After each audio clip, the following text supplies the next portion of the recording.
Auto ancillary সেক্টরের একটা অন্যতম কোম্পানি যার নাম হচ্ছে Motherson Sumi wiring India limited. Motherson Sumi wiring India লিমিটেডের হচ্ছে Q3 রেজাল্ট আউট হয়ে গেছে। Q3 রেজাল্টের পারফরমেন্স কী টাইপের দিয়েছে Motherson Sumi wiring India limited, সেটাকে নিয়ে আমরা অ্যানালিসিস করব। তো আগে আমরা দেখে নেব যে সিকোয়েন্সগুলো ঠিকঠাকভাবে সাজানো রয়েছে নাকি, এটাকে আগে আমরা ফার্স্ট দেখে নেব। এটা হচ্ছে এই কোয়ার্টার, মিস হচ্ছে Q3, এটা প্রিভিয়াস কোয়ার্টার, আর এটা হচ্ছে 1 বছর আগে। তাহলে সিকোয়েন্সগুলো ঠিকঠাকভাবে সাজানো রয়েছে, আমরা এইটুখানি বলতেই পারি। এইবারে আমরা দেখে নেব যে অ্যামাউন্টগুলো কিসে দিয়েছে। অ্যামাউন্টগুলো হচ্ছে কারেন্সে দিয়েছে অ্যামাউন্টগুলো। এইবারে আমরা চলে যাব কোম্পানিটার হচ্ছে টোটাল ইনকামে। তো টোটাল ইনকামে যাওয়ার আগে আমরা একটু লার্জ করে নিয়ে একটু অ্যাডজাস্ট করে নেব, তাহলে আপনাদের কাছে ব্যাপারটা আরও ভিজিবল হবে। তো এইবারে আমরা চলে যাচ্ছি কোম্পানিটার হচ্ছে টোটাল ইনকামে। তো পাচ্ছি কি, এই কোয়ার্টার মিস হচ্ছে Q3-তে 2300, প্রিভিয়াস কোয়ার্টারে ছিল 2330, 1 বছর আগে ছিল 2115। তাহলে 1 বছর আগের 2115টা এখন কত হয়ে গেছে, 2300 হয়ে গেল। তাহলে আমরা বলবো ইয়ার অন ইয়ার বেসিস কিন্তু জাম্প রয়েছে, আমরা এইটুকুনি বলতে পারি টোটাল ইনকামে। প্রিভিয়াস কোয়ার্টারে ছিল কত, 2330, সেটা হয়ে গেল এই কোয়ার্টার, মিনস হচ্ছে Q3-তে হয়ে গেল 2300। তাহলে আমরা বলবো কোয়ার্টার অন কোয়ার্টার বেসিস কিন্তু ডাউন পারফরমেন্স করেছে টোটাল ইনকামে। তো ন্যাচারাল ব্যাপার, আমরা জানি যে ইনকাম করতে গেলে কোম্পানিকে এক্সপেন্সেস করতেই হবে। তো এখন দেখার বিষয় কোম্পানিটা ইনকাম করতে গিয়ে কতটা এক্সপেন্সেস করেছে। তো আমরা চলে আসলাম টোটাল এক্সপেন্সেসে। এই কোয়ার্টার মিস হচ্ছে Q3-তে 2116, প্রিভিয়াস কোয়ার্টারে ছিল কত, 2127, 1 বছর আগে ছিল 1896। তাহলে 1 বছর আগের 1896টা এখন কত হয়ে গেছে, 2116 হয়ে গেল। তাহলে আমরা বলবো ইয়ার অন ইয়ার বেসিস কিন্তু জাম্প রয়েছে টোটাল এক্সপেন্সেসে। প্রিভিয়াস কোয়ার্টারে ছিল কত, 2127, সেটা হয়ে গেল এই কোয়ার্টার, মিনস হচ্ছে Q3-তে হয়ে গেল কত, 2116। তাহলে আমরা বলবো কোয়ার্টার অন কোয়ার্টার বেসিস কিন্তু স্লাইটলি ডাউন পারফরমেন্স করেছে টোটাল এক্সপেন্সেসে। এইবারে আমরা বের করবো কি, এইবারে আমরা বের করবো হচ্ছে অপারেটিং প্রফিট। কী করে বের করব, টোটাল ইনকাম থেকে টোটাল এক্সপেন্সেস আমরা বাদ দেবো। বাদ দিলে যেটা পড়ে থাকবে সেটা হচ্ছে অপারেটিং প্রফিট। টোটাল ইনকাম পেয়ে গেছি, টোটাল এক্সপেন্সেস পেয়ে গেছি, টোটাল ইনকাম থেকে টোটাল এক্সপেন্সেস বাদ দিলে পড়ে থাকছে অপারেটিং প্রফিট।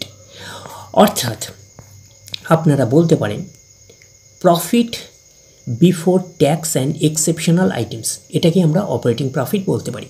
এই কোয়ার্টার মিস হচ্ছে Q3-তে 184, প্রিভিয়াস কোয়ার্টারে ছিল 202, 1 বছর আগে ছিল 218। তাহলে 1 বছর আগের 218টা এখন কত হয়ে গেছে, 184। তাহলে আমরা বলবো ইয়ার অন ইয়ার বেসিস কিন্তু ডাউন পারফরমেন্স করেছে অপারেটিং প্রফিটে। প্রিভিয়াস কোয়ার্টারে ছিল কত, 202, সেটাও হয়ে গেল এই কোয়ার্টার, মিস হচ্ছে Q3-তে হয়ে গেল 184। তাহলে আমরা বলবো কোয়ার্টার অন কোয়ার্টার বেসিসও কিন্তু ডাউন পারফরমেন্স করেছে অপারেটিং প্রফিটে।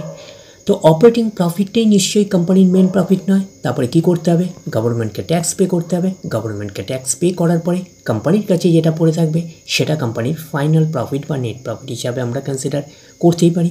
তাহলে পাচ্ছি প্রফিট ফর দ্য পিরিয়ড, এটাকেই আমরা নেট প্রফিট বলতে পারি, এটাকেই আমরা ফাইনাল প্রফিট বলতে পারি। এই কোয়ার্টার মিস হচ্ছে Q3-তে 139, প্রিভিয়াস কোয়ার্টারে ছিল কত, 152, 1 বছর আগে ছিল 167। তাহলে 1 বছর আগের 167টা এখন কত হয়ে গেছে, 139 হয়ে গেল। তাহলে আমরা বলবো ইয়ার অন ইয়ার বেসিস কিন্তু ডাউন পারফরমেন্স করেছে নেট প্রফিটে। প্রিভিয়াস কোয়ার্টারে ছিল কত, 152, সেটা হয়ে গেল এই কোয়ার্টার, মিস হচ্ছে Q3-তে হয়ে গেল 139। তাহলে আমরা বলবো কোয়ার্টার অন কোয়ার্টার বেসিসও কিন্তু ডাউন পারফরমেন্স করেছে নেট প্রফিটে। এইবারে আমরা চলে যাব কোম্পানিটার হচ্ছে ইপিএসে অর্থাৎ আর্নিং পার শেয়ারে। তো আমরা চলে আসলাম ইপিএসে অর্থাৎ আর্নিং পার শেয়ারে। এই কোয়ার্টার মিস হচ্ছে Q3-তে কত আছে, 0.32, প্রিভিয়াস কোয়ার্টারে ছিল কত, 0.34, 1 বছর আগে ছিল কত, 0.38। তাহলে 1 বছর আগের 0.38টা এখন কত হয়ে গেছে, 0.32। তাহলে আমরা বলবো ইয়ার অন ইয়ার বেসিস কিন্তু ডাউন পারফরমেন্স করেছে ইপিএসে অর্থাৎ আর্নিং পার শেয়ারে। প্রিভিয়াস কোয়ার্টারে ছিল কত, 0.34, সেটা হয়ে গেল এই কোয়ার্টার, মিস হচ্ছে Q3-তে হয়ে গেল কত, 0.32। তাহলে আমরা বলবো কোয়ার্টার অন কোয়ার্টার বেসিসও কিন্তু ডাউন পারফরমেন্স করেছে ইপিএসে অর্থাৎ আর্নিং পার শেয়ারে। তো ন্যাচারাল ব্যাপার, আমরা জানি যে নেট প্রফিটের রিফ্লেকশনটা ইপিএসে পাই, তো নেট প্রফিটের রিফ্লেকশনটা আমরা ইপিএসে পেয়েছি।